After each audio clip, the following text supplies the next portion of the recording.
to our February 2013 monthly meeting. I'm Terry River, the president of the Duxbury Business Association, and we're videoing the meeting because we put it on PAC TV. What I'm going to do first is have everyone just go around and introduce yourself. If you're already a member, just mention your name and your company.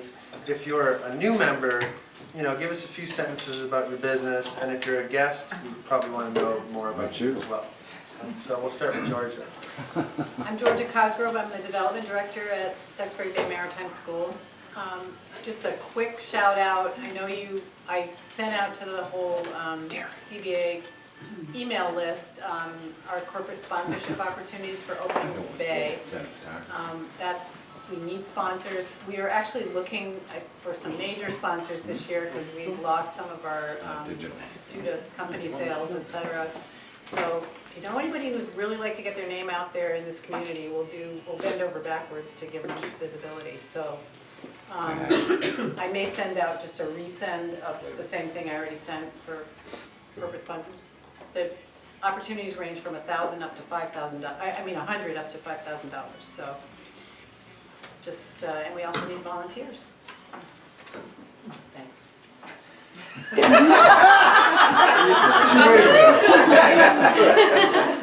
We'll edit that out. That's enough. No, I don't think so. That'll put a tear in your eye. Lois Wood, I'm a guest, former something. I do websites, social media, logos, email blasts, and etc., etc., etc. Laura Doherty, the Art Complex Museum, and I just want to remind everyone that the Duxbury Art Association has their big annual gala this Saturday from 6 to 8, so we're praying that the snow just goes out to sea. Yay. And please come. The show is up now and it's beautiful. There are over 100 pieces of art to see. Ann Chanel is director of the DBA, also the owner of Duxbury Mortgage Services, located in our international headquarters over here at Hall's Corner. Even though we're international headquarters, we only do loans in Massachusetts, but throughout Massachusetts. And you call me, you get me for everything. So Ann Chanel is Duxbury Mortgage.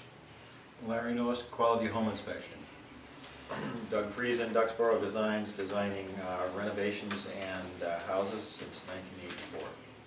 Wow. I'm Beth Murphy, and I'm with Eastern Bank, and I cover the South Shore. I do loan originations for Eastern, and I have been for 21 years. Oh my God. I was 12. Doug was 6. I was going to ask. I'm Debbie with French Memories, owner, and we've been around for 25 years this year. So we're just right there with you. And how old were you? Yeah, She was 2. Yeah, we were in the same grade. all right. Well, we were same classes and everything. And member of the DBA for a number of years, and got me started with it, and with the executive committee. Nancy Reed from Coldwell Banker, and I'm not telling you how long. Really long. More than 25 years? More than 25 years. I'm John Mattis with Knapsack Insurance Services, and I'm on the executive committee also, and been in Duxbury about 18 years. So. I'm new. I'm Sarah McDonald. I'm from Plymouth Plantation, and I am new there as well. I'm about 2 weeks in, maybe 3 weeks in. I'm their public relations person. I deal with the media and with their promotions. And Cool. yeah, Welcome. So, hi, everybody. Hi. It's also a Duxbury resident, Yes. so we're going to ask Sarah to join. Yep. She's thinking of joining. I live in town. She's also new in town about a year. So. She's also in the Clipper today, and I she didn't know it. saw that. Everybody's coming up, she's like, we saw you in the I Clipper. know, and I think what happened is I thought I read it this morning, but I've been a little busy, and I probably read it last week. Anyway, so. Oh, we might have a copy of I have a it. copy. I asked. No one went to the post office. No one went. Ixnay. Hard? Janice Shoney, Jack Conway and Company, and on the executive committee as well. Vice President. Vice President. There you go. So modest. I'm Jenna Moody. This is my first meeting too, so I'm new as well. I'm from Independence Home Care, and we do private duty nursing and non-medical care. and we serve the South Shore and the North Shore. So I am in my car and driving all over the place every day. Welcome. Thank you. Jim Coulter from Moonworks Home Improvement. Part of that home improvement includes gutter helmet, as you all know. Got to mention that. And this is my 9th year. I'm not telling you what my age is. You don't need to know. Don Reed Designs, Graphic Services. I'm on the advisory committee and 4th of July committee and a couple other committees, and welcome new people. Are we going to have ads in for 4th of July? I'm going to start pushing for it pretty soon. Bill Harris, Certified Financial Planner on our WH Cornerstone Investments in Duxbury as well. I'm Marcia McCarthy, and I'm a new member, and this is my first, well, it's not my first meeting though. I am a retirement and insurance specialist, primarily with New York Life, but represent lots of different people, and I'm excited to be. I've lived in Duxbury for 27 years. I was young too.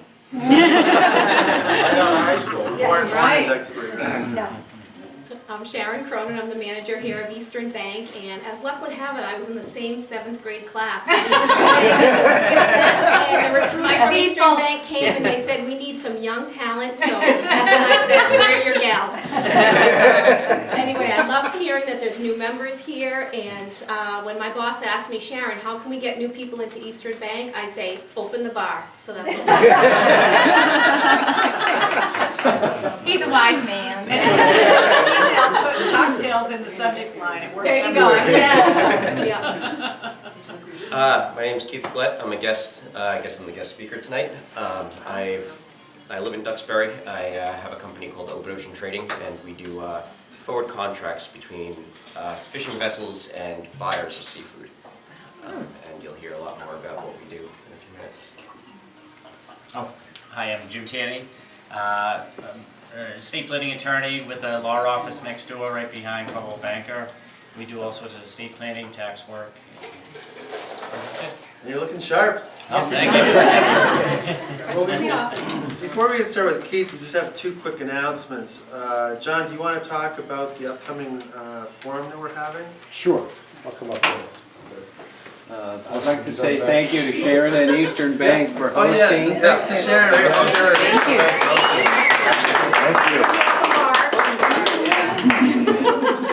Free samples on the way On out. Wednesday, March 6th, we are going to have a special DBA Retailers Forum over at the Senior Center from 7 p.m. to 9 p.m. We try to make it the timing so that everybody who runs a store here in Duxbury can get there. Now, when we say retailers, we mean folks that actually have front-facing stores, brick-and-mortar stores, and that takes people like me out of it. I'm in the financial services business, so I don't have my own brick-and-mortar here necessarily. But what we're trying to do is come up with a way to share best practices and get everybody focused on things that can help each other's business, but certainly business here in Duxbury. So over the next couple of weeks, what I'm going to be doing is formulating the questions that I'm going to be asking literally a round table of retailers from Duxbury. So we're going to be inviting not only current members who happen to be retailers, but also retailers who are not members who can share their perspectives with us as well.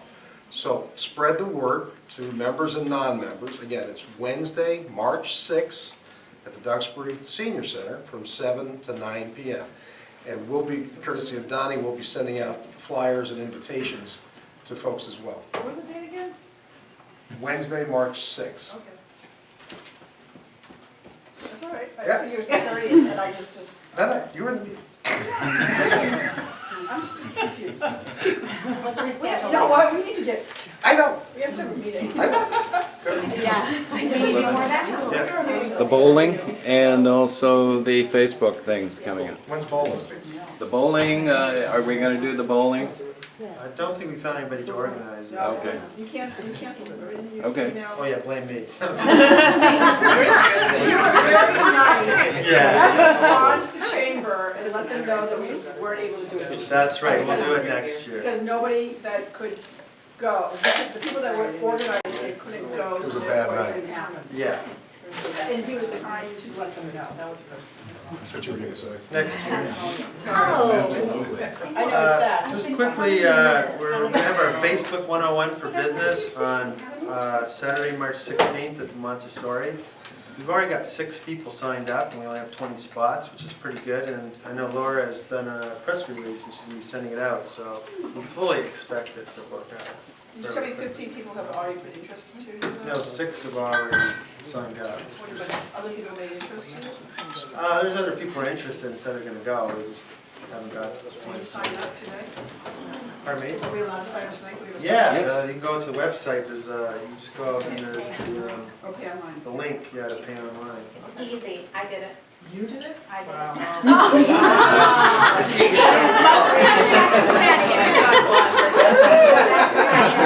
He thought it was great. There's a lot of interest in it. Yeah, if Debbie can do it, anybody That's can. right, that's right, that's what I say. Okay. It's limited to 20 this first time, okay? So if there's more interest, we'll do it again Right. at another time. So, okay, why did I invite Keith Flett to this meeting? Personally, I'm very much interested in people who have the entrepreneurial spirit. I mean, that's one of the reasons why I joined the DBA is because I like rubbing shoulders with entrepreneurs. I know a lot of you have either started your own businesses or have to be entrepreneurial in your roles. So I went up to the web and I said, I need an entrepreneur on the South Shore to come to this meeting. And so I'm Googling, and I get a hit on Keith Flett. I pull up the article and I'm like, wow, this guy's the real thing, and he lives in Duxbury. So that's how, and then I emailed Keith right away, and he came back and said, sure, I would like to speak. So with that note, I'm going to introduce Keith. He's, let's see my notes here. He's the CEO and founder of Open Ocean Trading, and I think he's going to present how he came up with his idea, the obstacles that he had to overcome to make his idea come to fruition. So he'll speak for about 10 minutes. We've got plenty of time for questions. I'm not going to attempt to describe what he does because he's going to do it a lot better than I can. There you go. Thanks, Keith. Yep, thank you. And thanks everybody here to welcome me and to allow me the time to actually tell you a little bit about what we do and who my company actually is. So we're new residents to Duxbury. I've been here for about a year and a half. I'm excited to see other entrepreneurs in the area, and I tend to be on the younger scale. And in the seafood industry, I'm really young. The average age is about 55 to 65. So if people look at me, it's almost a curse sometimes when I walk in the door. But so Open Ocean Trading is a company that I've been coming up with actually over the course of about 8 years now. It's been in development. We launched the first iteration as seafood contract brokers 2 years ago and searched for investment, found an investor about a year ago today. And our investor is based out of Washington, D.C., but actually comes from Duxbury Financial, which is right over here. So that's kind of what drew us into Duxbury. So I was spending a lot of time in my investor's office as we were going through all the different pieces of the MOU that we operate under currently. So I'll tell you a little bit about Open Ocean, kind of how I came up with the idea. I think the best way to kind of present that is explain my past. So I grew up in Montauk, New York, and had a family who owned commercial fishing vessels. So I've been around seafood my entire life. And I went to SUNY Maritime for naval architecture and marine engineering for school. And I'm going to actually apologize. I am just recovering from a cold, so my head is just completely in a little box right now. So if I don't hear somebody or whatever, I thought a beer might help alleviate that a little bit. So I grew up in Montauk, New York. I had family that owned commercial seafood vessels. And when I was in school, and one of the things my uncle has always complained about was the inefficiencies of the supply chain in seafood. So what I did while I was in college is actually started a wholesale company because of my entrepreneurial spirit, and saw all the inefficiencies and started buying fish off my uncle's boat and delivering it right to New York City, and started developing clients and just basically peddling fish. And I was doing like 5,000, 10,000 pounds of fish a week, which sounds like a lot, but honestly in seafood it's minuscule, the amount of fish. So From there, I came up against a lot of hurdles and a lot of problems, and most of it had to do with Fulton Fish Market, and a little bit of the mob, and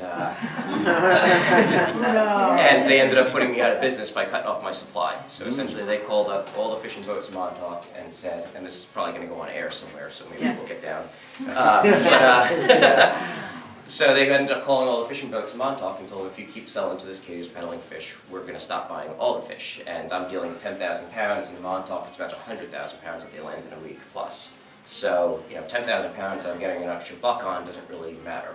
So away goes my supply. So the boat said I could keep doing it and keep doing it under the table a little bit, but I decided to pull the plug on that and figure out what's the actual problem with the supply chain of seafood. So one of my actual biggest business growth pieces of the puzzle that I found when I was actually peddling seafood was forecasting pricing and forecasting the supply and demand of seafood. So what I was doing for my retail clients was actually calling them up and saying, okay, I have about 5 vessels going out next week for ground fish, and I can start to establish a price, but with supply and demand in seafood, it's so erratic, I could never actually identify a price for the product that I knew was coming in. So all of my trades, essentially, or all of my sales were done on a spot market. So as soon as the boat landed, I would have to establish a price, depending on what the auction prices were, to say, okay, this is what I'm selling for, this is my markup, this is how much I'm getting it to you for.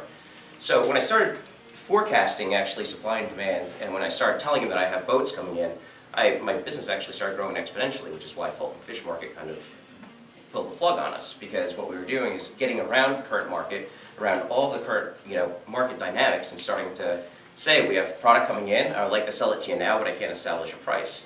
So where my mind went was futures markets and commodities, and how do they actually sign up a price to a product before it's harvested, with supply and demand effects. So I actually spoke to a cousin who was trading oil and natural gas on the New York Mercantile Exchange, and started telling him about my idea, and it just so happened he was starting an exchange for underutilized commodities. So that's what started my first consulting job, and I worked for him for about 4 years on this project. So what we did is I actually looked at lobster in particular and started coming up with, why is lobster, when you go into a restaurant, it's always market price. Why is that? And it has to do a lot with the supply and demand and some of the quality issues in seafood. So I started actually identifying what those problems are, comparing it to not commodities markets as we know it, but commodities markets that started in the 1800s. And when the commodities markets in the 1800s started, like the New York Mercantile Exchange was actually butter and egg farmers who used to come underneath a tree in New York and talked about how to establish the price with buyers to figure out what the price of their harvest was going to be. So I took that piece and looked at it and said, okay, well, how do I compare seafood to this and evolve the marketplace past the 1800s into what we are now, and start establishing contracts essentially for seafood before a boat goes out. So it took me about 4 years, and in 2008, the futures firm that was funding my entire project, as probably all of you guys felt, plummeted. They lost over $2 million in a day and decided to say, okay, we're going to lean out everything, and seafood is one of the things that got leaned out. So I was out on my own. So with my knowledge from seafood and price fluctuations in seafood, I actually got hired by a hedge fund. Who knew?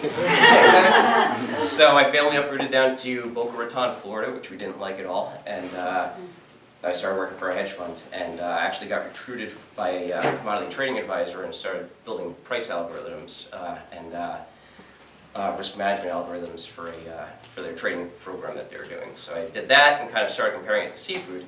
And at that point, I was talking to somebody, and it was actually just by chance I was talking to an ex-purchaser for Darden's, which owns Red Lobster and a bunch of other places, and he was complaining that he could never even out his purchase price for seafood, and he quit because he could never know what the market of seafood was going to do.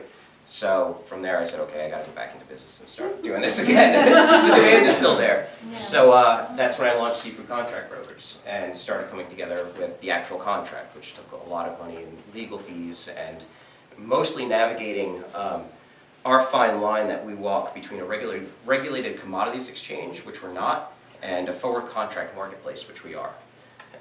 So that ended up, we refined the contract, got investment from Clark Real Estate Investments, which is the overlord of Duxbury Financial, and here we are today, running our marketplace. Now, are you using local fishermen for this, or how does that work? We unload fish anywhere from Booth Bay Harbor, Maine, down to Montauk, New York right now. So we have vessels and we hit every port, so we have access to 100% of the product. And right now, if you eat in haddock, we've probably come through our market. Yeah. We're dealing almost 100% of the haddock in the Northeast at this point. And we don't touch oysters. The main reason is aquaculture is a little bit more stable. They kind of know a little bit more about their supply and demand. And if anybody knows anything about the seafood industry and what they're going through right now with the quota cuts, and if you know anything about quota in general and how that market exists, and I'll give a little bit of an explanation. So boats get a quota to fish, right? So this all changed about 3 years ago now. We're going into our 3rd year. So boats get this quota to fish. It's called ACE. It's allowable catch entitlements, right? And the NOAA and the National Marine Fisheries Service tell a boat how much they can actually fish. So I've actually started the market for trading the ACE as well. And what they did is they just sliced it down, and it has a lot to do with the Gulf of Maine, and actually the water temperatures are rising, and that's really the basis of why the quota cuts are coming down. Aren't they losing tons of shrimp? Yep, the shrimp was down to 1 week this year, and there's a lot of other lobster populations have exploded. Lobster harvest. They like the warm? Yeah, and they're in an early molting stage this year, so they're actually molting faster than they ever have. Are they cheaper now? Yeah, that's the Well, they have the been. price. Yeah. Party. That was going to be my question, is like the quota cuts are, like, what, 75% or something? What does that do to, what is that going to do to the price of, let's say, cod or something like that? Consumers will only pay a certain amount. You know, the market can only bear so much of a price hike. I think what you'll probably see is more mixing of products, so if you know anything about the mislabeling stuff. Yeah, we all know about There's that. there's gonna be a little bit more probably mislabeling with the New England stuff. But You the mean price. if you go get a seafood salad, you just don't quite know what's... No. Yeah. If you go I call it any don't ask, kind don't of tell fish. policy. All right. I saw a statistic that I think like 48% of seafood in some markets is actually mislabeled. Yeah, I know some seafood dealers that won't eat seafood because of that, and they're part of the problem. Wow, that's interesting. Yeah. So now you deal with like kind of hedging your bets. So in my business, I'm in mortgages. There's rates and it's a gamble whether you lock in or you don't. It's a gamble. So is that what you're trying to stave off a little bit with your business? Yeah, we allow the fishermen and the buyers to hedge. Okay. That's the simplest way to explain it. Keith, building on that, can you walk through, so I'm a fisherman, I got a catch. I call you and say I want to unload, you know, a couple thousand pounds of cod, is that? Usually they come to us, like a new boat that contacted us today has 16,000 pounds of scallops, day boat scallops that he has quota for.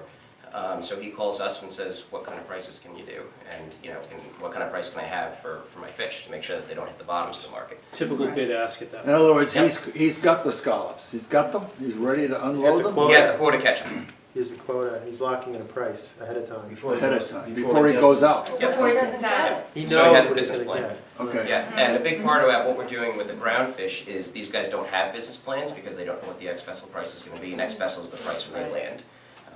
So when we actually walk through and say, okay, this is how much you can get, this is a contract we can get, we can actually provide loans on top of the contract for boats to make investments in their boats. And, you know, get down to the quality and how they handle the fish, and if they want to make an investment in their boat to take better care of their fish, then we can do that for them. Now, has Fulton backed away from you, or are they still? I haven't touched them. I haven't touched them at all. But I just had a contract come through from 62 college campuses in New York who serve 30 to 40,000 plates a day. So we're going to pull that from Montauk because they want Montauk fish. So they'll hear from me in the next week probably that we're around. Yeah. But it's big enough. We're big enough now where, you know, that was the whole point, is to get a large enough investment in our company and make a big enough marketing push to basically become bigger and have more of a media aspect where if anything was to happen, we can bring it right to light. And with the consumers, and a big part of us is reaching out to the consumers and working with chefs and working with people that deal with consumers to educate them about different ways to purchase fish. You know, like a big piece of the supply chain right now is accountability, and there is no accountability. So if you have something mislabeled, like the don't ask, don't tell policy, you know, it's one person pointing at another, where when we set up a contract between a college or even a retail chain, like we're dealing with retail chains down now in the entire, from Texas to Florida, there's a big retail chain down there that's purchasing almost all the haddock. And everything's traceable back to the boat. We can tell them exactly which boat it was caught from, when it was caught from, and it's all done in the contract. So they're liable in that regard too? Yep, and it's all accountable. So if somebody says, well, this isn't that, So we it's know who to legit. point to. Exactly. It's the real So, stuff. do you take any position in terms of sustainable fishing practices? Yep.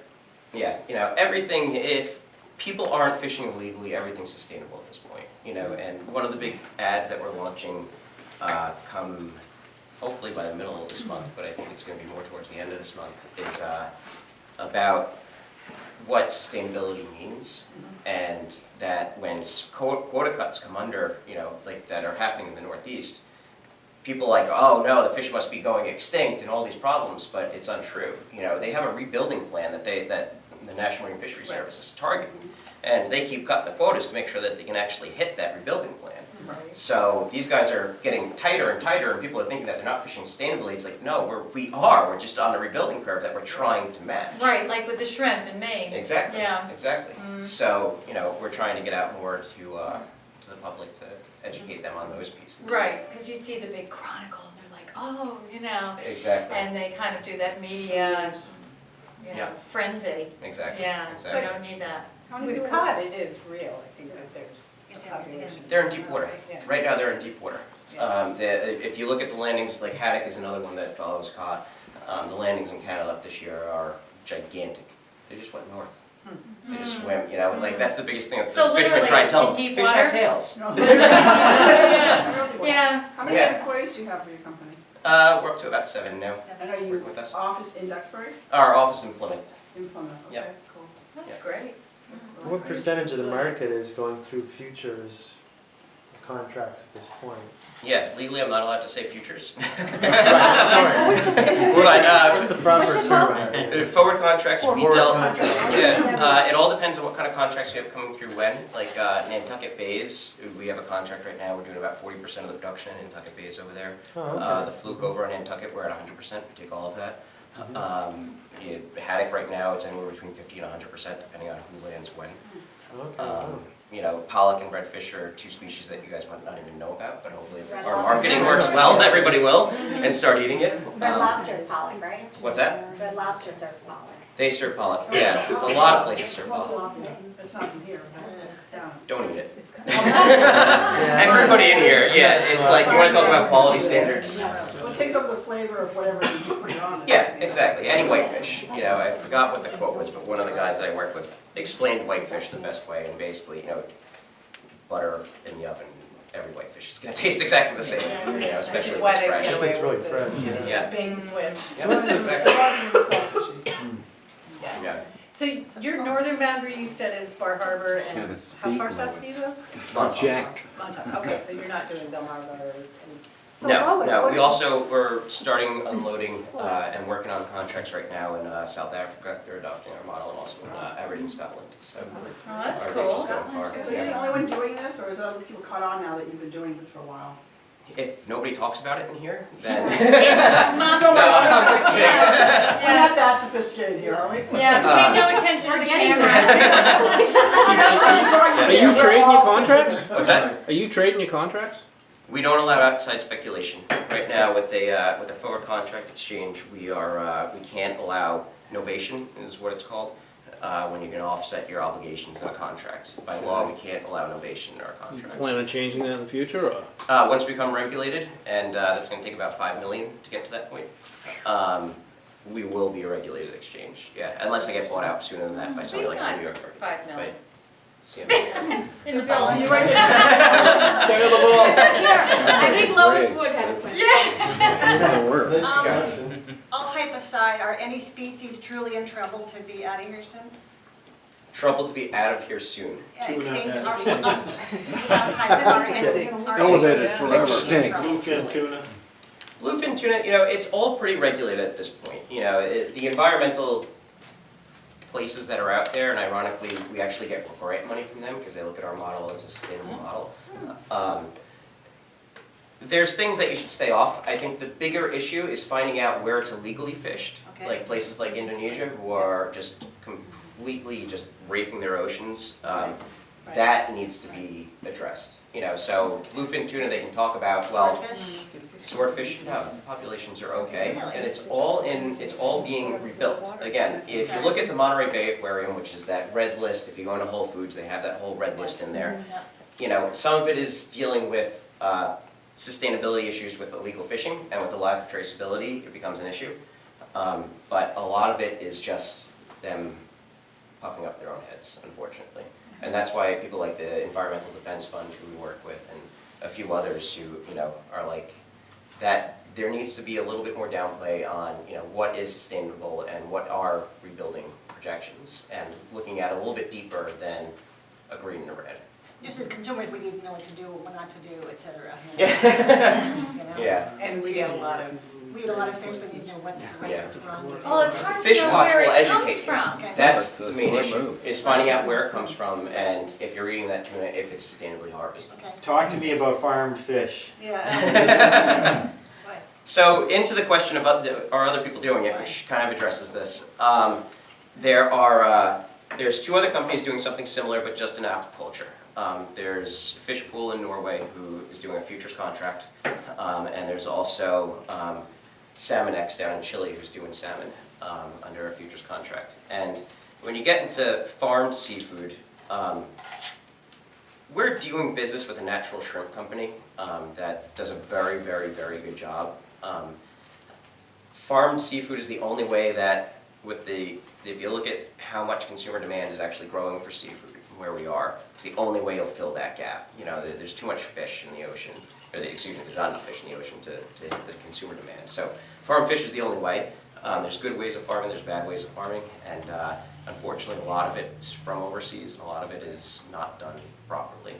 Again, is it from the Indonesia area or the China? Yeah, it all depends. It all depends. You know, Chile does a good job. You want to look at the regulations that they have, and what the government has in place to make sure that they're doing it properly and healthy. You know, but myself, I only eat wild-caught seafood. Even shrimp, especially shrimp. If you ever want to see an astounding fact, look at the sodium levels in shrimp, and try and compare those to what actual sodium levels are in shrimp. You'll be very surprised. So only eat Gulf shrimp. That's it when it comes to farm stuff. And then where does most of the Atlantic farm salmon come from? Is that all from Chile? There is no such thing as Atlantic salmon, okay. Just so you know. Okay. So There you go. there's no natural Atlantic salmon out there anymore. A lot of it's from Chile. Scotland does a good job, but that's the primarily farmed raised salmon species. Okay. Yeah. Okay, I think we're. Thank you so much.